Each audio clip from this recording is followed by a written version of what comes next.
The Net Promoter System is not just a feedback system, it's also a continuous improvement system that really sets us apart.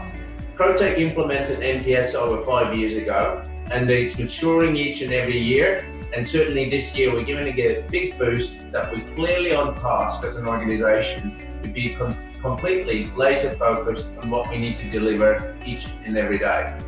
As you know, Todd has organized some inductions and introductions into NPS, but also further education. And he has tasked us to all be present in those particular phases. So please make sure you're there, make sure you learn a lot about it. And the key aspect of this is that we all as individuals have a contribution to make.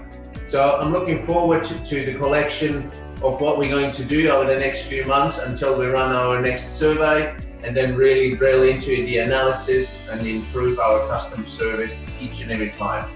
NPS is a clear tool to keep us focused on what we need to do, and is directly linked to our vision to be first choice.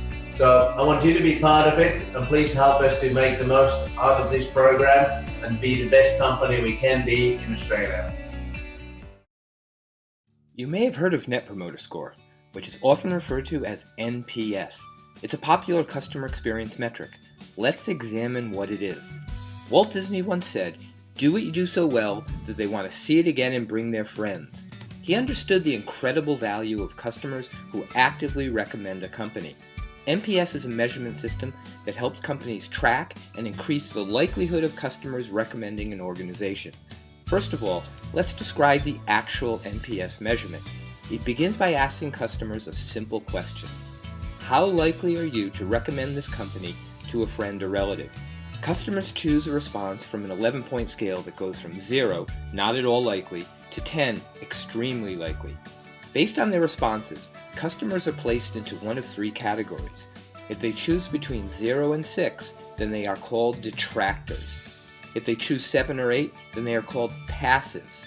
If they choose 9 or 10, then they are promoters.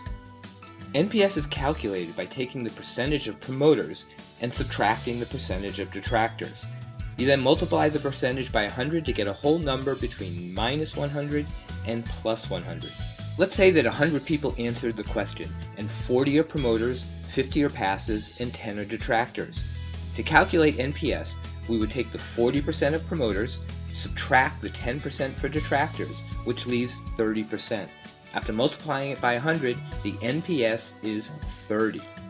While NPS provides a score, 30 in this case, the power of the system does not come from overly focusing on the number. The goal of using NPS is to find and correct issues that create detractors, and to find and repeat activities that create promoters.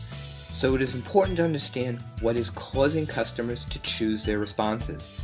That's why most NPS programs include a follow-up question that asks the customers why they chose the score that they did.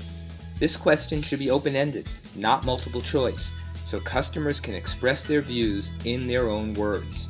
What do you do with the data? First of all, you want to close the loop with the customers who responded. This means contacting at least some of the customers who respond. Companies often try to reach out to all of the detractors to find out more about their problems and to see if their issues can be resolved. They also often contact promoters to thank them and hear more about what they like. Next, you want to examine the opportunities to improve NPS by looking at what situation and activities cause promoters and detractors. This requires analyzing the responses from each group separately and often involves incorporating other information about customers. You may also want to examine what drives promoters and detractors across different business areas or customer segments.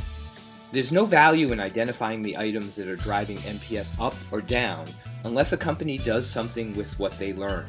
That's why companies establish processes for reviewing, prioritizing, and taking action on the items that they uncover. In other words, the way to improve NPS is to have an ongoing approach for improving customer experience. When used correctly, NPS helps companies follow Disney's advice and do what they do so well that their customers want to see them again and bring their friends.